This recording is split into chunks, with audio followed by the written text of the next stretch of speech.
हाँ जी, तो कैसे हो आप लोग? मैं आपका नीलेश भी अब बहुत-बहुत स्वागत करता हूँ सुपरफास्ट क्लासेज यूट्यूब चैनल पे।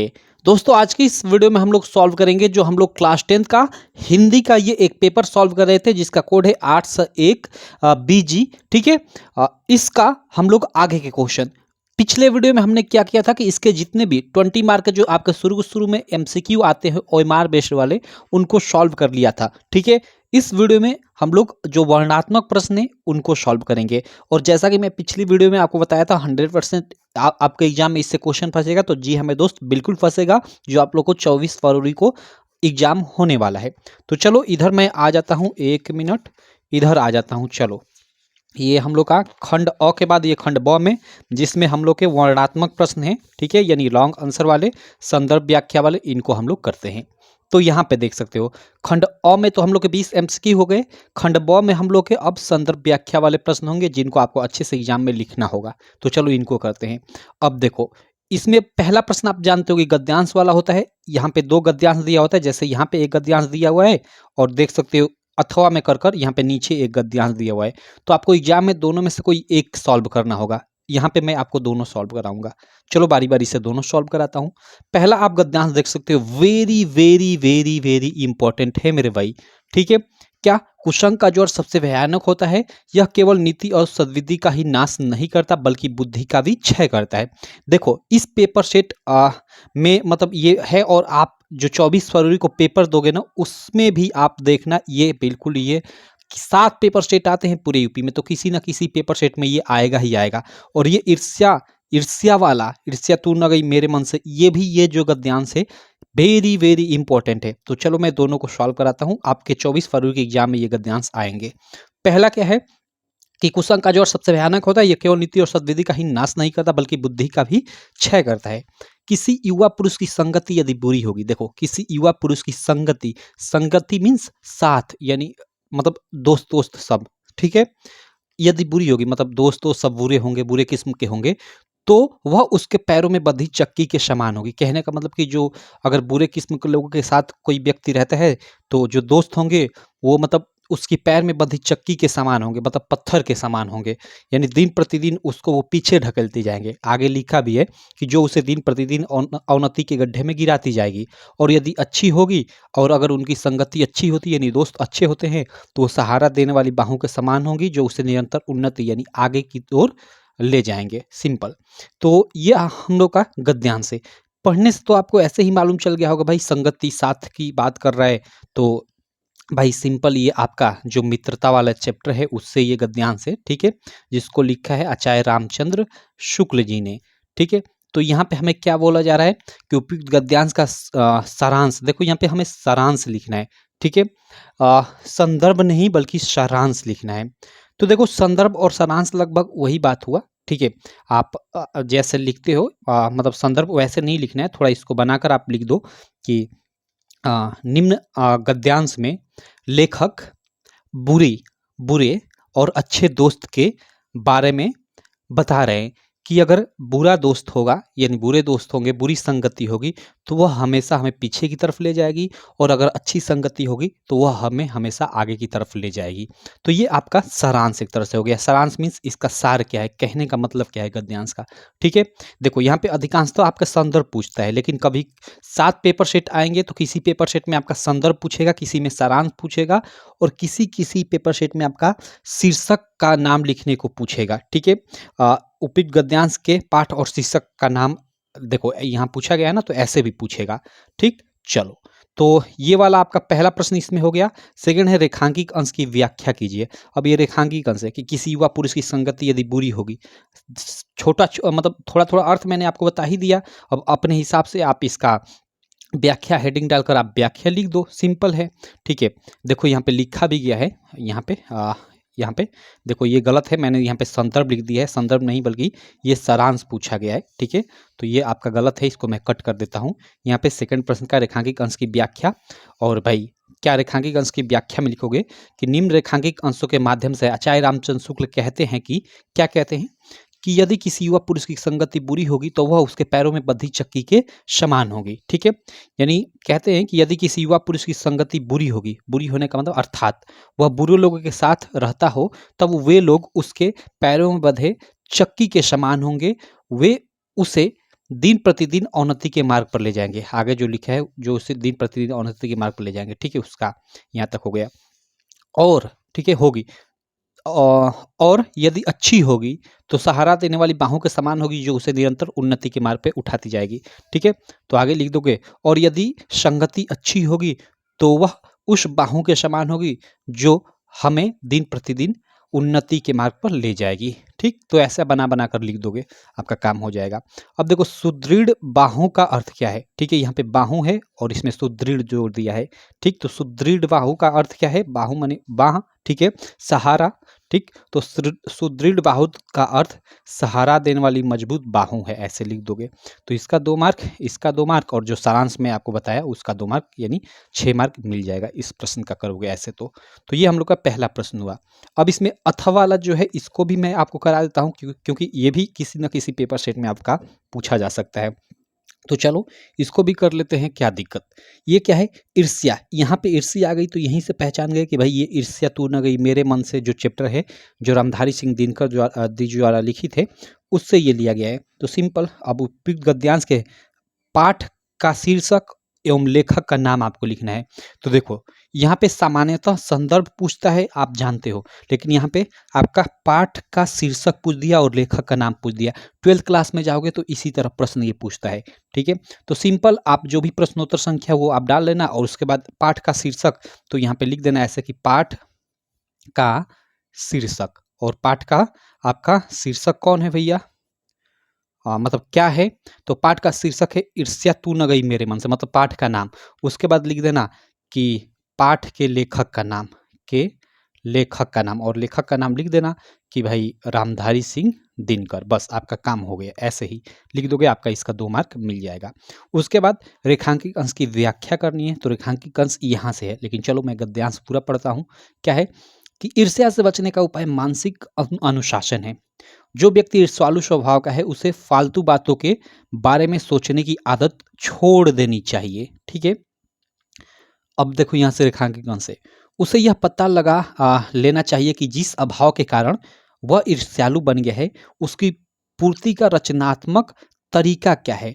जिस दिन उसके भीतर यह जिज्ञासा, मतलब यह जानने की इच्छा हुई, ठीक है, जिज्ञासा जगेगी, उसी दिन से वह ईर्ष्या करना कम कर देगा। अब यहाँ से यहाँ तक के रेखांकित अंश की व्याख्या में करना है। तो रेखांकित अंश की व्याख्या ऐसे हेडिंग डालकर आप लोग व्याख्या कर दोगे। कैसे करोगे, देखो यहाँ पे किया गया है रेखांकित अंश की व्याख्या। ठीक, अब देखो यहाँ पे हमें सेकंड में पाठ का शीर्षक और लेखक का नाम पूछा था, और यहाँ पे मैं संदर्भ लिखा हूँ, ये गलत मैंने टाइप कर दिया है। ठीक है, जैसे मैं बताया ऐसे आप लोग लिख लेना। ठीक, चलो तो यहाँ पे रेखांकित अंश की व्याख्या, इसमें लिखोगे कि निम्न रेखांकित अंशों के माध्यम से लेखक रामधारी सिंह दिनकर जी कहते हैं कि इतनी तो लाइनें, मतलब हर एक चैप्टर में, मतलब सॉरी हर एक व्याख्या में, मतलब शुरू में लिखोगे ही लिखोगे। ठीक, उसके बाद लिखोगे क्या कि उसे यह पता लगा लेना चाहिए कि जिस अभाव के कारण वह ईर्ष्यालु बन गया है उसकी पूर्ति का रचनात्मक तरीका क्या है। ठीक है, तो लिखोगे कि जिस व्यक्ति के मन में ईर्ष्या उत्पन्न हुई है, सबसे पहले उसे यह जानना चाहिए कि किस अभाव के कारण उसके मन में यह उत्पन्न हुई है जिससे वह ईर्ष्यालु बन गया है, और उसको दूर करने का रचनात्मक तरीका क्या है, ये मतलब उसे जान लेना चाहिए। ठीक, तो यहाँ तक हो गया। जिस दिन उसके भीतर यह जिज्ञासा जगेगी उसी दिन से वह ईर्ष्या करना कम कर देगा। तो इसका लिख दो कि जिस दिन उस व्यक्ति के मन में यह जिज्ञासा जगी उसी दिन, कैसी जिज्ञासा, मतलब पता लगाने की कि क्यों वह ईर्ष्यालु बन गया है। ठीक है, तो यह जिज्ञासा जगी उसी दिन से वह धीरे धीरे ईर्ष्या करना कम कर देगा, और आगे चलकर ईर्ष्या एक दिन उससे पूरी तरह से दूर हो जाएगी। ये अपनी तरफ से थोड़ा सा ऐड कर दो, काम हो गया। तो इसका आपको 2 मार्क। ठीक है, और आपका जो मैं बताया ये पाठ का शीर्षक और पाठ के लेखक का नाम लिखने का 2 मार्क, आपका 2 2 4 मार्क हो गया। और अंत में एक प्रश्न पूछा गया है कि ईर्ष्या से बचने के लिए लेखक किस आदत को छोड़ने की सलाह देता है। ठीक है, किस आदत को छोड़ने का सलाह देता है भाई, तो यहाँ पे देखो उसे फालतू बातों के बारे में सोचने की आदत को छोड़ देनी चाहिए। ठीक है। जो व्यक्ति ईर्ष्यालु स्वभाव का है उसे फालतू बातों के बारे में सोचने की आदत छोड़ देनी चाहिए, यानी फालतू बातों को उसे नहीं सोचना चाहिए, यही लेखक मतलब सलाह देता है। तो यह ऐसे इसका आंसर लिख दोगे थर्ड वाले का कि ईर्ष्या से बचने के लिए लेखक फालतू बातों के बारे में सोचने की आदत छोड़ने की सलाह देता है। ठीक, 2 मार्क इसका आपको मिल जाएगा। तो आप चाहे ये करो चाहे ये ऊपर वाला करो, वो आपके मन के ऊपर है। ठीक मेरे भाई, चलो अब चलो यहाँ पे ये हम लोग का, इसके बाद हम लोग सेकंड फर्स्ट प्रश्न के बाद सेकंड इसमें प्रश्न करते हैं, और भी ये प्रश्न आपका पद्यांश वाला है। ठीक है, ऊपर हम लोग का क्या था, गद्यांश, और आप जानते हो कि आपकी हिंदी में गद्य पाठ भी है पद्य पाठ है। तो गद्य से तो ये हो गया, अब पद्य से ये पद्यांश पूछेगा। जैसे यहाँ पे एक पद्यांश यहाँ पे है और अथवा कर कर एक पद्यांश यहाँ पे है, इधर आकर देखो यहाँ तक समाप्त हो रहा है, और यहाँ पे इससे रिलेटेड 3 ठे प्रश्न पूछा गया है, और इससे भी आप देख सकते हो 3 ठे प्रश्न पूछा है। तो दोनों में से कोई एक करो, लेकिन चलो मैं आपको दोनों बता देता हूँ। देखो यहाँ पे क्या है, ये देखो, ये पहला रानी मैं जानी अजानी। ठीक है, 1 मिनट रुक जाओ, यहाँ पे मैं आपको दिखा भी देता हूँ। ठीक है, चलो देखो ये यहाँ पे इसका भी मैंने यहाँ पे सॉल्यूशन किया हुआ है। ठीक है, हाँ ये अच्छा इधर चला गया है, 1 मिनट, देखो ये देखो। तो देखो ये सारा का सारा आपको सॉल्यूशन सही चीज़ है ना, आपको हमारी ऐप है एक बताया था, उसके बाद सॉल्व कराता हूँ, यूपीएमएसपी स्टडी। ये आप प्ले स्टोर से डाउनलोड कर लेना, आप गूगल प्ले स्टोर से। ठीक है, यहाँ मतलब यहाँ पे ये सारा का सारा पेपर आपको मिल जाएगा। ठीक, चलो तो चलो अब हम लोग करते हैं। ठीक, अब देखो ये क्या है, ये पद्यांश है, और इस पद्यांश का हमें उपयुक्त पद्यांश का संदर्भ लिखिए, हमें संदर्भ लिखना है। तो संदर्भ लिखना है तो हमें इसको जानना पड़ेगा कि किस चैप्टर से है। तो देखो, रानी मैं जानी अजानी महा, पविपाहान हूँ ते कठोर हियो, राज हूँ काजू अकाजू न जानियो, कहो तिय को जेहि कान क्यों है। ओके, अब देखो, ऐसी मनोहर मूर्ति है, बिछुरे कैसे प्रीतम लोग जियो है, आखिन में सखी राखिबो जोगुग इन्हें किमि कै वनवास दियो है। अब देखो वनवास दियो यानी किसने वनवास दिया है, यहाँ से आप पहचान सकते हो कि भाई ये मतलब ये तो तुलसीदास जी वाला चैप्टर है वनपथ पर, उससे लिया गया है, वनपथ पर। ठीक है, ये वनवास देने का मतलब कि भाई वनवास जाते हैं राम लक्ष्मण सीता, तो इसका मतलब कि आपका सिलेबल है। ठीक है, जो तुलसीदास जी वाला चैप्टर है उसमें वनपथ। ठीक है, तो उस पे से ये गद्यांश लिया गया है। तो सॉरी गद्यांश में बोल दिया, पद्यांश लिया गया है। तो अब इस पद्यांश का हमें संदर्भ लिखना है, तो संदर्भ लिख लो कि उपयुक्त पद्यांश या निम्न पद्यांश या प्रस्तुत पद्यांश हमारी पाठ्य पुस्तक हिंदी के वनपथ पर नामक शीर्षक से लिया गया है, जिसके रचयिता गोस्वामी तुलसीदास है। ऐसे लिख दो, यहाँ पे लिखा भी गया है, मैं दिखा देता हूँ। देखो संदर्भ कि प्रस्तुत पद्यांश हमारी पाठ्य पुस्तक हिंदी के वनपथ पर नामक शीर्षक से लिया गया है, जिसका रचयिता गोस्वामी तुलसीदास है। ठीक, ऐसे लिख दोगे और आपका 2 मार्क मिल जाएगा। उसके बाद रेखांकित अंश की व्याख्या करना है, ये भी प्रश्न 2 मार्क का है। तो रेखांकित अंश की व्याख्या यानी ये रानी में जानी अजानी महापविपाहन हूँ ते कठोर हियो है, राजा हूँ काजू अकाजू न जानियो, कहाँ तेको जेहि कान कियो है। अब देखो ये मतलब जब राम लक्ष्मण सीता जब मतलब वन की तरफ जाते हैं ना, तो एक गांव की स्त्रियां राम लक्ष्मण और सीता के सौंदर्य को देखकर मतलब ये कैकई को कहती है, ये कैकई को कहती कि रानी मैं जानी अजानी महा पविपाहन होते कठोर ही हो।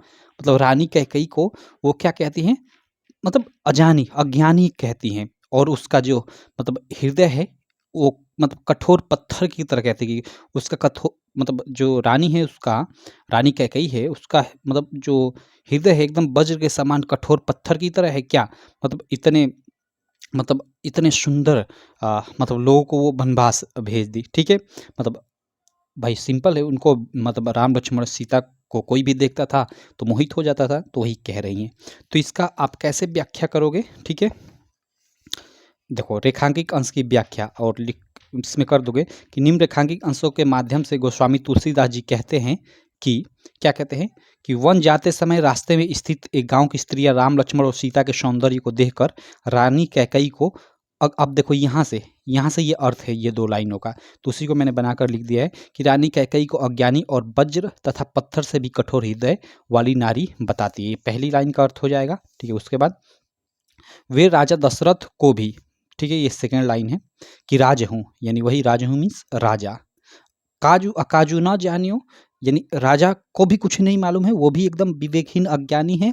कहो तियो की जे ही कान कियो है, मतलब जिसके कहने पे मतलब राजा ऐसा मतलब अनुचित कार्य कैसे कर सकता है। ठीक है, तो वही है कि वे राजा दशरथ को भी विवेकहीन समझकर पत्नी के कहे अनुसार कार्य करने वाली ही समझती हैं और राजा में उचित अनुचित के ज्ञान की कमी मानते हैं या कमी बताती हैं। ठीक, तो ये लाइन का एक तरह से अर्थ है, उसका अर्थ ही मैंने लिख दिया है, आपका काम हो जाएगा, व्याख्या हो जाएगा, ये आपका 2 मार्क इसका मिल जाएगा, सिंपल। बाकी देखो, ये 2 लाइनों का अगर आपको ये लाइन कभी व्याख्या में पूछ दे तो ऐसी मनोहर मूर्ति ए बिछुड़े कैसे प्रीतम लोग जियो है, मतलब कहा जा रहा है इस मतलब पंक्ति में कि ऐसी मनोहर मूर्ति मतलब ऐसी सुंदर मूर्ति के समान मतलब इतने अच्छे लगने वाले मतलब लोगों से या मतलब बच्चों से बिछड़ कर कोई कैसे जी सकता है, ये कहने का मतलब है इस पंक्ति में। आखिर में सखी राखिबो जोग इन्हें किमि कै वनवास दियो, मतलब आँखों में बसाने वाले, ठीक है? मतलब हमेशा आँखों में रहने वाले, ठीक है? या आँखों में बसाने वाले को ये मतलब किस कैसे वनवास दे दिया गया, किसने वनवास दे दिया है? तो ये आपका मतलब इसका एक तरह से पूरा का पूरा अर्थ भी मैं बता दिया सबका, इनका भी। तो आपको ये रेखांकित अंश ना कर कर ये एग्जाम में दे दे तो सिंपल आप कर ही लोगे। अब देखो, रेखांकित अंश की व्याख्या हो गई। अब पद्यांश में ऐसी मनोहर मूर्ति है, ओके, ऐसी मनोहर मूर्ति है किसके लिए प्रयुक्त है तथा इसमें कौन सा अलंकार है। तो भाई ऐसी मनोहर मूर्ति है, ये जो मतलब ये शब्द है, ठीक है, सॉरी मतलब ये वाक्य है, ये राम लक्ष्मण और सीता के लिए प्रयुक्त है। और देखो ऐसी मनोहर मूर्ति है, म बार बार आ रहा है, इसमें आपका अनुप्रास अलंकार हो जाएगा। ठीक है, और यहाँ पे ए भी बार बार आ रहा है, तो एक ही वर्ण की बार बार आवृत्ति होती है तो वहाँ पे अनुप्रास अलंकार होता है। तो अनुप्रास अलंकार है तो इसका पूरा मतलब कैसे लिखोगे, तो ऐसे लिख दोगे। देखो 1 मिनट इधर है, देखो ये थर्ड वाला है ना, थर्ड वाला प्रश्न है। देखो यहाँ पे लिख दोगे ऐसे कि पद्यांश में ऐसी मनोहर मूर्ति है, पंक्ति राम लक्ष्मण और सीता के लिए प्रयुक्त है तथा इसमें अनुप्रास अलंकार है, ऐसे लिख दो, आपको 2 मार्क मिल जाएगा। ठीक मेरे भाई, चलो क्लियर आपको। अब चलो, अब ये आपका ये भी हो गया। अब देखो इसमें जो अथा वाला पद्यांश है उसको कर लेते हैं, ये भी काफी महत्वपूर्ण, काफी शानदार सा है। क्या, चढ़ चेटक पर तलवार उठा रखता था भूतल पानी को, राणा प्रताप सिर काट काट कर करता था सफल जवानी को। ठीक, यहाँ देखो, सेना नायक राणा के भी रण देख देख कर चाह भरे, मेवाड़ सिपाही लड़ते थे दूने तिगुने उत्साह भरे। इसका तो आप आसानी से व्याख्या कर लोगे, अर्थ आसान है। अब प्रस्तुत पद्यांश के कवि एवं शीर्षक का नाम यहाँ भी लिखना है। तो देखो आपका जो हल्दी घाटी चैप्टर है ना, हल्दी घाटी, उससे लिया गया है ये। तो आपका शीर्षक का नाम, शीर्षक का नाम आप लिख कर लिख दोगे हल्दी घाटी पहली लाइन में, और दूसरी लाइन में आप लिख दोगे लेखक का नाम, लेखक का नाम सॉरी कवि का नाम, कवि का नाम, इसमें कवि लिखा जाता है पद्यांश में, तो कवि का नाम। अब देखो हल्दी घाटी को किसने लिखा है, तो हल्दी घाटी को लिखा है श्याम नारायण पांडे ने, तो आप यहाँ पे लिख दोगे श्याम नारायण पांडे। ठीक है, ऐसे लिख दोगे, आपका 2 मार्क मिल जाएगा। उसके बाद रेखांकित अंश की व्याख्या करना है। ओके, रेखांकित अंश यहाँ था, तो यहाँ पे रेखांकित अंश का मतलब अर्थ एक तरह से आप जानते हो तो आसानी से व्याख्या कर लोगे।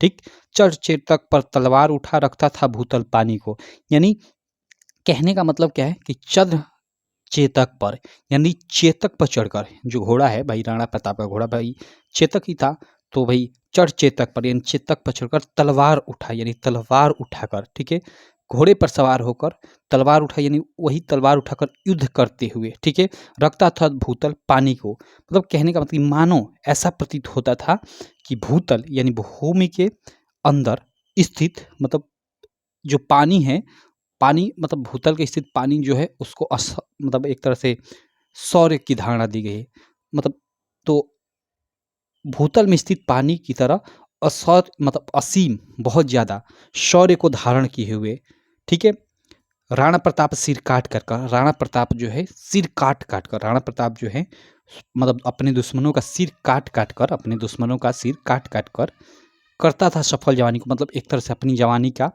यानी अपने एक तरह से ये भी बोल सकते हैं कि युद्ध कौशल का यहाँ पे मतलब प्रस्तुत, अपने युद्ध कौशल को प्रस्तुत करते थे, ऐसे इसका मतलब अर्थ एक तरह से हो गया। तो इसको बना बना कर लिख दो, 1 मिनट, देखो कैसे लिखा गया यहाँ पे। देखो ये तो आपका देखो, ये बार बार मैं संदर्भ लिख दिया हूँ, ये माफ़ करना, मैंने ध्यान नहीं दिया है, ये भी गलत है क्योंकि यहाँ पे आपका नहीं नहीं नहीं नहीं, ये तो यहाँ पे चला गया, ये है ना, देखो यहाँ पे भी संदर्भ लिखा है, ये संदर्भ नहीं होना चाहिए, ठीक। ये क्योंकि पद्यांश के कवि और शीर्षक का नाम, तो यहाँ पे पद्यांश के शीर्षक का नाम लिख दोगे और कवि का नाम जैसे यहाँ पे मैं बताया ऐसे लिखना है। चलो, तो ये आप लिख लेना। रेखांकित अंश की व्याख्या में ये किया गया है कि निम्न रेखांकित अंशों के माध्यम से श्याम नारायण पांडे जी कहते हैं कि, क्या कहते हैं, जब राणा प्रताप युद्ध भूमि में तलवार उठाकर चेतक पर सवार होकर युद्ध करते थे तो मानो ऐसा प्रतीत होता था, ये ऐसा लगता था वह अपने अंदर भूतल में स्थित पानी अर्थात असीम शौर्य को धारण कर रहे हो। वह ऐसे पराक्रमी वीर थे जो शत्रु सेना के सिर काट कर अपनी जीवन का वास्तविक परिचय देते थे। ठीक है, तो ऐसे आप लिख दोगे, आपका 2 मार्क मिल जाएगा। उसके बाद यहाँ पे क्या है कि उपयुक्त पद्यांश में किस युद्ध का वर्णन किया गया है, तो भाई सिंपल है कि उपयुक्त पद्यांश में राणा प्रताप के युद्ध कौशल का वर्णन किया गया है। किस युद्ध, देखो उपयुक्त पद्यांश में किस योद्धा का वर्णन किया गया है, तो उपयुक्त पद्यांश में राणा प्रताप का वर्णन किया गया। ऐसे भी लिख दोगे या ऐसे भी लिख दोगे कि उपयुक्त पद्यांश में राणा प्रताप के युद्ध कौशल का वर्णन किया गया, ये 2 मार्क इसका मिल जाएगा। ठीक, चलो, तो ये काम हो गया आपका। अब चलो आगे चलते हैं, ये हम लोग का गद्यांश और पद्यांश दोनों हो गया। अब चलो आगे चलते हैं। थर्ड वाला प्रश्न जानते हो कि आपका जो संस्कृत हिंदी में पीछे संस्कृत परिचायिका जिसको बोलते हैं, यानी हिंदी वाली संस्कृत है, ठीक है, उसमें से भी आपका जैसे 2 गद्यांश रहेगा, एक यहाँ पे गद्यांश है, एक यहाँ पे गद्यांश है।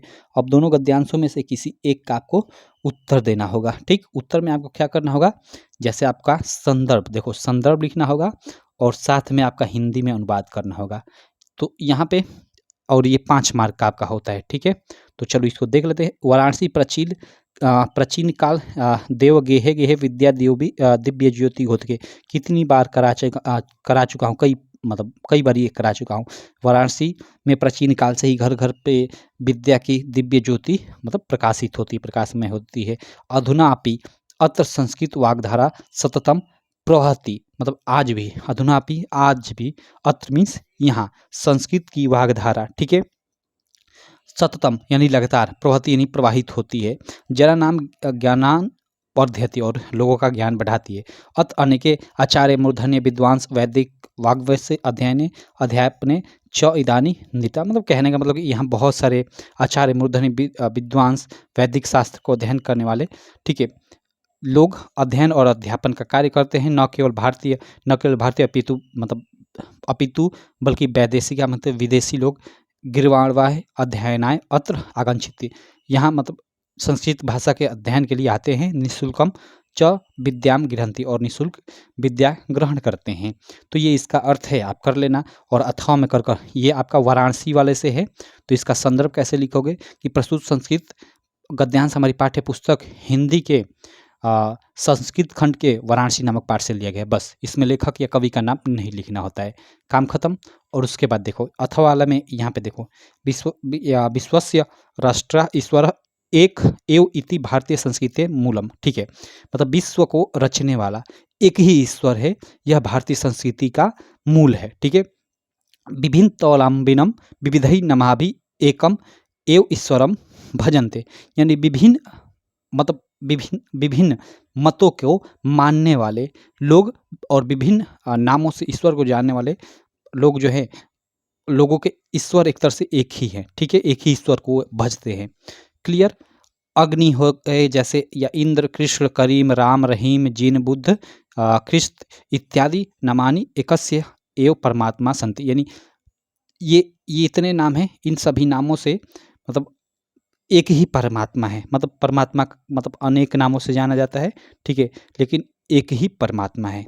ठीक, आगे क्या है कि तम एव ईश्वरम जनः गुरु इत्यापि मन्यते, ठीक है, यानी उसी ईश्वर को लोग गुरु मानते हैं।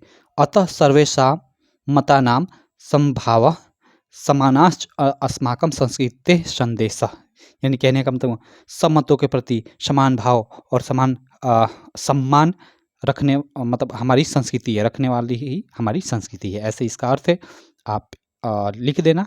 तो इसका अर्थ का 3 मार्क और संदर्भ लिखोगे तो ये भारतीय संस्कृति से, आप इसमें संदर्भ लिखोगे तो प्रस्तुत गद्यांश हमारी पाठ्य पुस्तक हिंदी के संस्कृत खंड के भारतीय संस्कृति नामक पाठ से लिया गया है। बस इतना लिख दोगे, संदर्भ हो जाएगा, और अर्थ जो मैं बताया हिंदी अनुवाद कर कर लिख दोगे तो उसका 3 मार्क और 2 मार्क संदर्भ का 5 मार्क मिल जाएगा। तो दोनों में से कोई करो आपका मन, ठीक।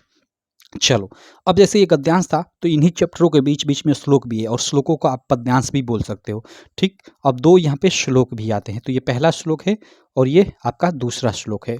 पहला श्लोक आप 2 देख सकते हो यहाँ पे, और दूसरा श्लोक, दोनों काफ़ी इंपॉर्टेंट है। और यहाँ पे जो ये दोनों गद्यांश कर रहे हैं उसका देखो यहाँ पे मैंने लिखा हुआ है, ये दोनों इसका अर्थ कहाँ लिखा हुआ है भाई, ओके, ये वाराणसी वाला और ये आपका ये भारतीय संस्कृति वाला, आप स्क्रीनशॉट लेना चाहते हो तो ले लो, ठीक।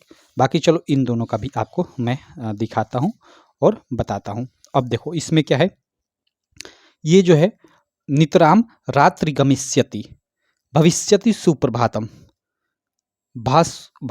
भास्वनुदेश्यसि देश्यति हसिष्यति पंकजलि इत्थम विचिन्त्यन्ति कोसगते द्विरेफे हाँ हंत हंत नालिनी गज उजहार। अब देखो इसका अर्थ क्या है कि भाई इसका अर्थ है कि रात्रि के बाद, मतलब रात्रि गमिष्यति, रात चली जाएगी, भविष्यति सुप्रभात, मतलब भविष्य में सुप्रभात होगा, यानी रात चली जाएगी और सुप्रभात यानी सुबह होगा, ठीक है। भानु उदेगा मतलब सूर्य उगेगा, ठीक है, और कमल खिलेगा, ठीक। इत्तम विचिन्त्यन्ति मतलब यह विचार करते हुए, कोसगते द्विरेफे मतलब कमल के कोष में, मतलब कोष मतलब ऐसे कमल खिलता है उसके अंदर भंवरा होता है ना, ठीक है, मतलब भंवरा बैठा होता है, तो उसमें स्थित भंवरा यह सोचता है, तभी एक हाथी कमल के फूल को उखाड़ कर फेंक देती है। अब देखो, अब कहोगे कि इससे क्या बताया जा रहा है और ये किस चैप्टर से है, तो ये आपका ना छांदोग्य, ठीक है, नहीं नहीं नहीं, ये अंत्योक्ति विलासा, ये छांदोग्य से, ठीक है। अंत्योक्ति विलासा आपका जो चैप्टर है ना उससे लिया गया है। इसमें एक भंवरे के द्वारा, ठीक है, जो जीवन है उसकी अस्थिरता को बताया गया है कि कभी भी कुछ भी हो सकता है, ठीक।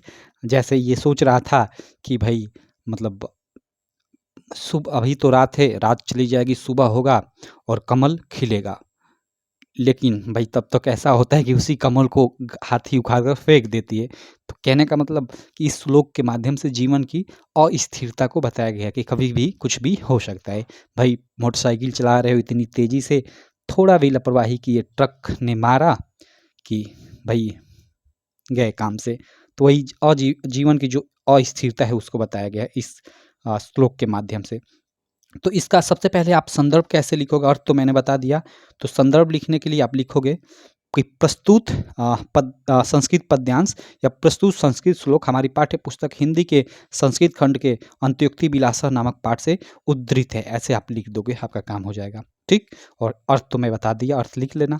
अब देखो इसमें अथवा वाला भी दिया है, आपको एक ही करना होगा, लेकिन अथवा वाला भी हम लोग देख लेते हैं, ठीक है।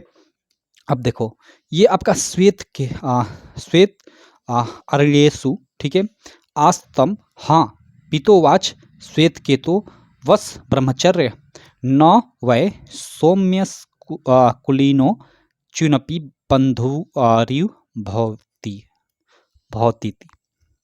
अब देखो इसका अर्थ क्या है, तो इसका एक तरह से मतलब है, ठीक है, इसमें क्या है कि आरोणी जो है अपने पुत्र श्वेत केतु को मतलब ज्ञान देते हैं, ठीक है, उसका ये इसमें बताया गया।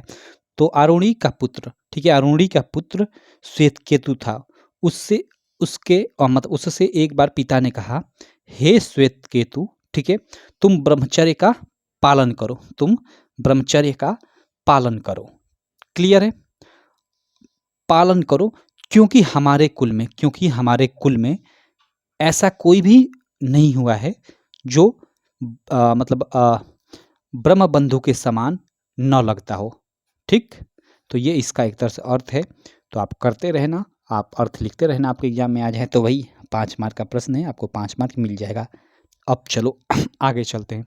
देखो अगला प्रश्न आपका पांचवा खंडकाव्य से संबंधित है, तो खंडकाव्य तो हर जिले का अलग अलग होता है, तो आप देख लेना आप किस जिले से हो, अपने जिले से संबंधित खंडकाव्य याद कर लेना। ठीक है, सभी जिलों का खंडकाव्य यहाँ पे दिया रहेगा। अब आपके जिले में कौन सा खंडकाव्य आता है आप देख लेना। मान लो आपके जिले में जय सुभाष खंडकाव्य आता है, तो यहाँ आप खोज लो जय सुभाष खंडकाव्य यहाँ पे है, और इससे रिलेटेड 2 प्रश्न पूछा है, लेकिन दोनों में से किसी एक का ही आपको उत्तर देना है, जिसका आपको 3 मार्क मिलेगा। तो ये इस प्रश्न का उत्तर दो या इस प्रश्न का उत्तर दो, ये आपके ऊपर डिपेंड करता है। ठीक, चलो तो आप देख लेना आपका जो गद्यांश सॉरी आपका जो ये खंडकाव्य है उसी को करना, कोई भी नहीं करना है आपको। ठीक, चलो अब उसके बाद प्रश्न संख्या 6 में आप जानते हो कि 6 में क और ख 2 प्रश्न रहेंगे। क में लेखकों का आपका जीवन परिचय और ख में कवियों का जीवन परिचय। और लेखक में मैं आपको बताया हूँ कि जयशंकर प्रसाद का, रामचंद्र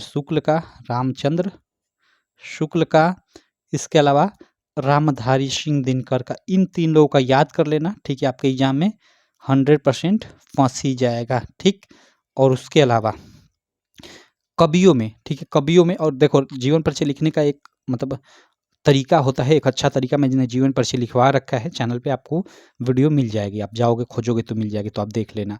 संक्षिप्त परिचय बनाकर लिखना है, अगर संक्षिप्त परिचय बनाकर नहीं लिखते हो तो आपका 1 मार्क कट जाएगा। चलो उसके बाद यहाँ पे देखो, इसमें आपको मतलब इसमें कवि, तो इसमें आपका यहाँ पे माफ करना, यहाँ पे लेखक, तो यहाँ पे ये कवि। ठीक है, कवि का आपको जीवन परिचय लिखना है, और इसमें आपके जैसे यहाँ पे देखो सूरदास है, मैथिली शरणगुप्त, माखनलाल चतुर्वेदी, ये दिया है, लेकिन मैं कहता हूँ कि आप सूरदास, उसके बाद तुलसीदास, महादेवी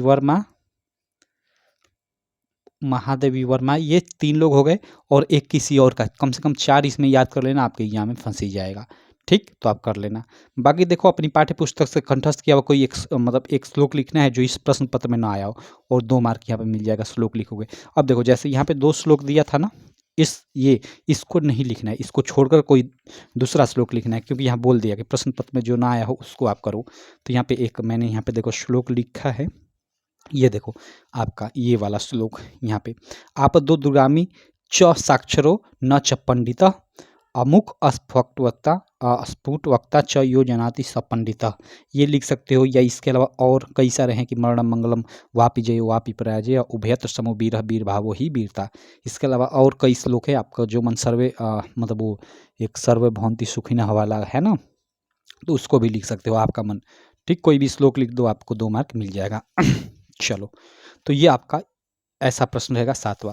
8वां प्रश्न आपका जानते हो कि 4 मार्क का आपका पिछले साल से ही ये आ रहा है, आपका पत्र लेखन संबंधित। तो यहाँ पत्र आपका देखो क्या लिखा गया है, किस टॉपिक पे पूछा गया है कि अपने निवास स्थान के आसपास मोहल्ले की नालियों की समुचित सफाई के लिए नगर निगम या जनपद के स्वास्थ्य अधिकारी को पत्र लिखना है, या अथवा कर लिखा है कि अपने विद्यालय के प्रधानाचार्य को छात्रवृत्ति के लिए एक आवेदन पत्र लिखिए। तो चलो मैं दोनों को आपको दिखाता हूँ कैसे लिखना है। मैंने लिखा हुआ है यहाँ पे अच्छे से, देखो आपको इसको याद नहीं करना है, इससे आइडिया लेना है कि कैसे लिखा गया है, इसी तरह आपको लिख देना है अपने मन से बनाकर। ठीक, तो देखो यहाँ पे स्वास्थ्य अधिकारी को अपने निवास स्थान के आसपास मतलब जो गंदगी है उसके सफाई के लिए मतलब जनपद या नगर निगम के अधिकारी को मतलब भाई हम लोग पत्र लिखते हैं। तो देखो ऐसे लिखोगे, सेवा में श्रीमान स्वास्थ्य अधिकारी लखनऊ नगर निगम। ठीक, ऐसे जो भी एड्रेस हो आप अपने हिसाब से बनाकर लिख सकते हो, यहाँ पे ये बनाकर ही लिखा गया है। और विषय क्या, विषय में डाल दोगे मोहल्ले / कॉलोनी की सफाई हेतु स्वास्थ्य अधिकारी को प्रार्थना पत्र, और उसके बाद लिखोगे थोड़ा छोड़कर कि महोदय। ठीक, और उसके बाद लिखना चालू कर दोगे। अब देखो यहाँ पे तो टाइपिंग में यहाँ पे सीधा सीधा लिखा गया, आप लिखोगे तो यहाँ पे थोड़ा ये इसके सीधे में नहीं, पहली लाइन यहाँ से आप स्टार्ट करना सभी ने। ठीक, सविनय निवेदन है कि मैं कृष्णा नगर का रहने वाला हूँ। अब देखो यहाँ पे कोई भी नगर आप लिख सकते हो, कोई भी जगह का नाम लिख सकते हो अपने हिसाब से। ठीक, रहने वाला हूँ, यहाँ की सफाई व्यवस्था की स्थिति बहुत ही दयनीय है, मतलब कहने का कि खराब है। मोहल्ले में सफाई कर्मी के नहीं आने से जगह जगह कूड़े कचरे का ढेर लग गया है, वातावरण दूषित हो रहा है, नालियों का गंदा पानी भी सड़क पर बहने लगा है, चारों तरफ बदबू और मक्खी मच्छरों का प्रकोप बढ़ गया है, जिसके कारण विभिन्न प्रकार की बीमारियां फैलने लगी है। अतः आपसे विनम्र निवेदन है कि मेरे मोहल्ले में जल्द से जल्द सफाई की समुचित व्यवस्था कराई जाए। ठीक है, या कराएं, इसके लिए मैं आपका सदा आभारी रहूँगा। नाम यहाँ पे नाम लिखकर अपना यहाँ पे जो भी नाम हो अपना या एग्जाम्पल के तौर पे किसी का भी नाम लिख सकते हो। ठीक है, बस यहाँ पे ध्यान देना कि आपको ना जातिवाचक मतलब जाति सूचक यहाँ पे नहीं लिखना है। मतलब अर्जुन यादव, अर्जुन सिंह ऐसे नहीं, बस अर्जुन लिख दो। ठीक, उसके बाद दिनांक जो भी हो यहाँ पे डाल दो, 24/2/2024 को आपको हिंदी का पेपर होगा। तो मैं एग्जाम्पल के तौर पे यहाँ पे लिख दिया। ठीक, जिस दिन आप लिख रहे हो पत्र उसका डेट डाल दो, काम खत्म। तो ये आपका पत्र हो गया। किस टॉपिक पे? ये है अपने निवास स्थान के आसपास सफाई के लिए। उसके बाद अपने विद्यालय के प्रधानाचार्य को छात्रवृत्ति के लिए आवेदन पत्र लिखना है। चलो कोई दिक्कत नहीं, आवेदन पत्र या प्रार्थना पत्र कह लो। ठीक, अब चलो इसको भी देख लेते हैं। इसका देखो, अपने विद्यालय के प्रधानाचार्य को छात्रवृत्ति के लिए आवेदन पत्र कैसे लिखोगे? सेवा में श्रीमान प्रधानाचार्य। अब उसके बाद स्कूल का नाम अमर शहीद भगत सिंह इंटर कॉलेज, कोई भी स्कूल का नाम यहाँ पे लिख सकते हो आप अपने मन से। ठीक, उसका एड्रेस गांधीनगर लखनऊ उत्तर प्रदेश यहाँ पे। ठीक, उसके बाद विषय लिख दोगे छात्रवृत्ति के लिए प्रधानाचार्य को आवेदन पत्र, और लिख दोगे उसमें महोदय, और उसके बाद नीचे से लिखोगे सविनय। ठीक है, सविनय निवेदन है कि मैं आपके विद्यालय के 11वीं कक्षा का छात्र, 11वीं कक्षा का, 12वीं कक्षा का, 9वीं कक्षा का, 8वीं कक्षा का, कुछ भी लिख सकते हो आपका मन। ठीक, सविनय निवेदन है कि मैं आपके विद्यालय की 11वीं कक्षा का छात्र हूँ। वहाँ से मेरे पिताजी की आर्थिक स्थिति अच्छी नहीं है और हालत यह है कि कॉलेज की फीस और अन्य खर्च उठाने में असमर्थ हैं। मैं पिछले सभी वर्ग में यानी सभी जो भी परीक्षाएं हुई उसमें, ठीक है, मैं फर्स्ट डिवीजन से पास हुआ हूँ और अन्य प्रतियोगिताओं में मैंने कई अवार्ड जीते हैं जिससे विद्यालय का नाम रोशन हुआ है। ठीक, आगे लिख दोगे, अतः आपसे नम्र निवेदन है कि कॉलेज में मिलने वाली छात्रवृत्ति प्रदान करने की कृपया करें ताकि मैं अपनी पढ़ाई को आगे जारी रख सकूं। मैं इसके लिए सदा आपका आभारी रहूंगा। ऐसे बना कर लिख दो, आपका काम हो गया। ठीक, लिख दोगे, इसका आपका जो भी मार्क है 4 मार्क आपको मिल जाएगा। और नीचे लिख दो आपका आज्ञाकारी छात्र राम लक्ष्मण, कुछ भी लिख दो। ठीक है, दिनांक यहाँ पे डाल दो जो भी है।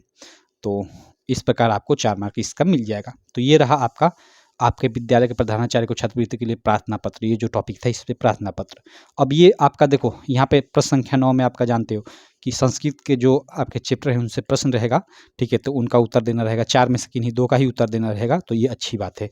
अब सर्वे यात्रीणः कम दृष्ट्वा हसन, मतलब सभी यात्री क्या देखकर हंसने लगे? तो भाई जो नागरिक है उसने, भाई ये प्रबुद्धो ग्रामीणों वाले से प्रश्न है। जो नागरिक है वो पहली का उत्तर नहीं दे पाया और मुख अपना नीचे कर लिया, इसी सब चीज़ों को देखकर हंसने लगे। ठीक है, तो आप लिख दोगे यहाँ पे कि सर्वे यात्रीणः वाचाल, यानी अधिक बोलने वाले, नागरिका दृष्ट्वा अहसन, नागरिक को देखकर हंसने लगे। तो पहला प्रश्न हो गया, उसका उत्तर हो गया पुरु राजा गीताया कम संदेशम अकथयत। भाई इसका आंसर काफ़ी बड़ा है, मुझे भी याद नहीं है, देखो मैंने देख कर लिख लिया है। तो इसका लिख सकते हो तो लिख दो, आपका मन, बाकी छोड़ भी दो क्योंकि 2 का ही उत्तर देना है। कूपा किमर्थ दुखम अनुभवती, भाई कूप जो है, ठीक है, कुआं क्या दुख अनुभव करता है? तो लिख दो कि कूपः नितराम नीचा अस्ति अतः स दुखम अनुभवती। भाई मतलब वह बहुत नीचे है, इसी का दुख अनुभव करता है। तो सिंपल ऐसे लिख दो आपका। तो 2 प्रश्न का उत्तर दे दिए तो आपका 2 मार्क मिल जाएगा, काम खत्म। ठीक, बाकी इस प्रश्न का भी उत्तर बता देता हूँ। रिपु कया वर्धते, तो रिपु उपच्छया वर्धते, काम खत्म। तो ये भी प्रश्न हो गया आपका 9। प्रश्न संख्या 10 में आप जानते हो कि निबंध संबंधित प्रश्न होगा आपका। दिए गए 4 या कभी कभी 6 भी टॉपिक दे देता है, उसमें से एक टॉपिक पे आपको अच्छे से निबंध लिखना होगा।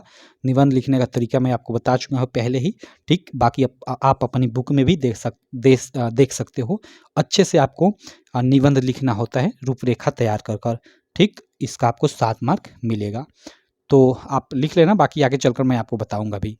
तो ये रहा हम लोग का पेपर सेट, जिसका इस वीडियो में मैंने पूरा सॉल्यूशन करा दिया। इसका जो MCQ का वीडियो है वो चैनल पे मिल जाएगा, प्लेलिस्ट में आप जाकर ज़रूर देखना। और इस वीडियो में हमने जो सब्जेक्टिव क्वेश्चन है उनका सारा का सारा सॉल्यूशन कर लिया। तो चलो मैं मिलता हूँ नेक्स्ट वीडियो में। आशा करता हूँ वीडियो आपको काफ़ी अच्छी लगी होगी। वीडियो अच्छी लगी तो चैनल को सब्सक्राइब करना, वीडियो को लाइक करना और अपने सारे दोस्तों में इस वीडियो को शेयर भी करना। चलो, थैंक यू।